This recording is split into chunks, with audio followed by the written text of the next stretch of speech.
Picture this. Donald Trump orders the military to dominate the streets in an American city. For a soldier, sailor, or Marine on the ground, that's not a political debate. It's a legal minefield, and it could have career-ending or life or death consequences. Now, we all know that soldiers are trained to obey. It's the foundation of the entire military. But they're also trained to know that there are lines that cannot be crossed. In fact, they have a legal duty to refuse certain orders. So today we're going to break down the exact orders that legally face a soldier to look at their commander-in-chief in the eye and say, no, sir, no, sir. The foundation of conflict, the oath. So how could a soldier ever refuse an order from the president? Well, first you have to understand who they really work for. Spoiler alert, it's not the president. Every single person who puts on that uniform, from a fresh-faced private to a four-star general, takes an oath. It's not an oath to one person, and not to a party, not even to the office of the president. It's an oath to support and defend the Constitution of the United States against all enemies, foreign and domestic. General Mark Milley,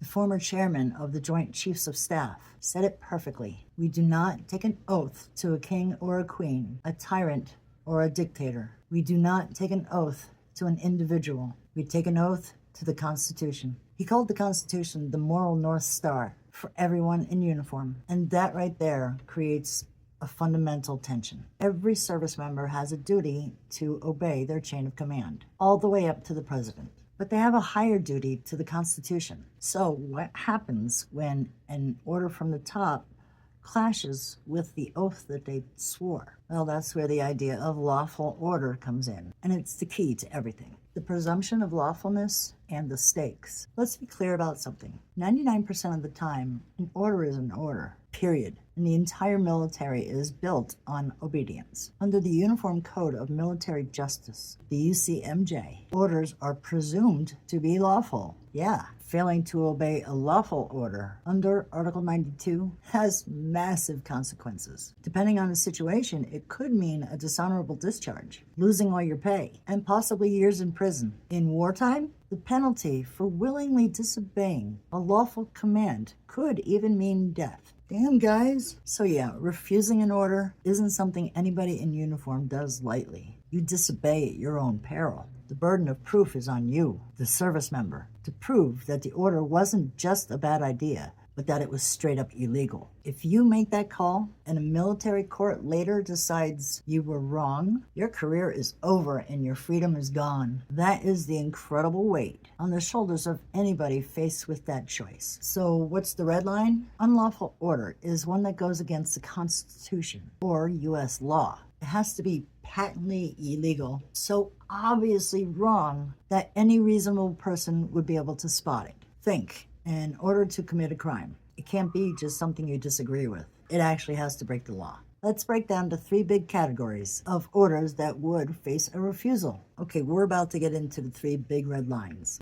The specific types of order the military is trained to spot and refuse. This is the heart of how the system is designed to stop power from being abused. But real quick, if you're finding this useful and you want more deep dives like this, do us a favor and hit that subscribe button and turn on the notifications. It really helps the channel and it lets me know that you want to see more kinds of content like this. Category 1, the domestic order. The first, and maybe the most important red line, is using the U.S. military against its own citizens. This isn't just a tradition. It's baked into a law from 1878 called the Posse Comitatus Act. This federal law makes it a crime, I say, to use the active duty Army or the Air Force for domestic law enforcement. Sound familiar? Well, this law doesn't explicitly name the other branches. Department of Defense regulations apply that same restriction to the Navy, Marines, and Space Force. The bottom line is, you can't use the military as a police force on American soil. Donald, this law is a bedrock of American democracy, drawing a hard line between the military, which fights foreign enemies, and civilian police, who handle things at home. The founders were terrified of standing armies being used to oppress the people, and this law is the modern-day guardrail. So if the president ordered, say, 82nd Airborne to go break up a protest in Chicago, that would be a manifestly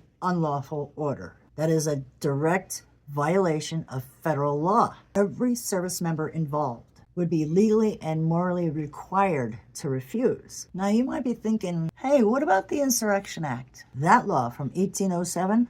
Well, that does let the president deploy troops at home to put down a rebellion or when states can't control the chaos anymore. But, and this is a huge but, it's not a blank check for controlling protests or for general policing. Invoking it is a massive step, and presidents have used it very rarely, like to enforce desegregation in the 50s and 60s, in order to use troops for routine police work or to intimidate citizens would smash right into the posse comes hottest wall.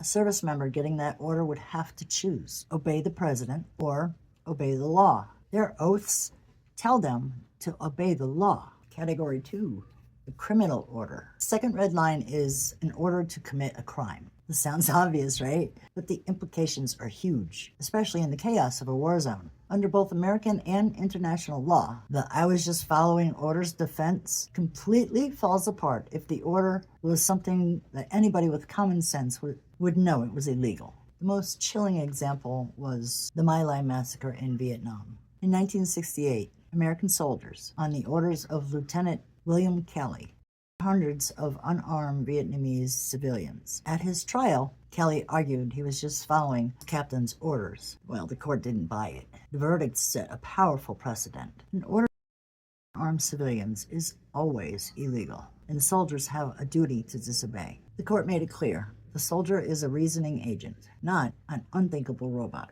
and can't escape responsibility for their atrocities. So what kind of orders are we talking about? Well, things like an order to prisoners, an order to deliberately target hospitals and civilian homes, an order to execute POWs, the order to lie on official reports to cover up a war crime. A soldier who gets an order to commit a felony isn't just allowed to refuse it, they're required to refuse it. If they follow that criminal order, they could be prosecuted for the same crime right alongside their commander. The responsibility to uphold the law rests on every single person in the chain of command. Section 3, the unconstitutional order. The third and final category is the big one. Any order that violates the U.S. Constitution. Boom! This is where the oath to support and defend isn't just symbolic, becomes a direct command to refuse. These orders may not be as clear-cut as a war crime, but they're just as illegal because they attack the very foundation of our government.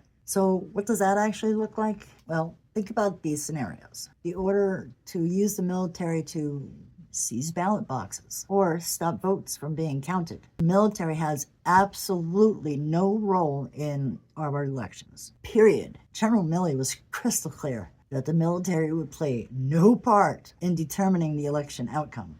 The order to shut down a news network or arrest journalists. That is a direct assault on the First Amendment. In order to ignore a ruling from the Supreme Court. In order to block the peaceful transfer of power. These might be extreme, but they get to the heart of the matter. The military's loyalty is to the Constitution system, not to any one person's political agenda. In order to subvert that system is, by definition, unlawful. It's a command to violate their oath. This is the ultimate check on power. It ensures the military serves the nation and its laws, not the political goals of one person. It's what made them guardians of the republic, not the private army of a would-be dictator. Conclusion, the soldier's dilemma. So even though the president is the commander-in-chief and has immense power, that power isn't absolute. There's a line drawn by law and the Constitution that Trump cannot cross. The military is legally and morally required to refuse any order to act like a domestic police force, to commit a crime, or to violate the Constitution. And all this comes down to the immense pressure on that individual soldier, sailor, or Marine.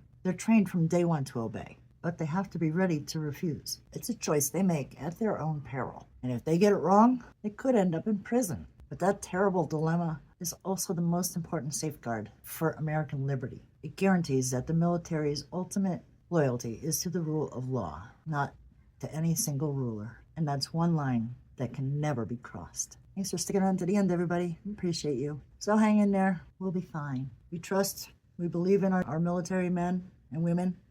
Yes, we do. Do we trust and believe that they will do the right thing if the time ever confronts them? Yes, we do. Military is our fathers and sons and sisters and brothers. They are us, and we are them. Hang in there, everybody. Knowledge is power. There's more coming.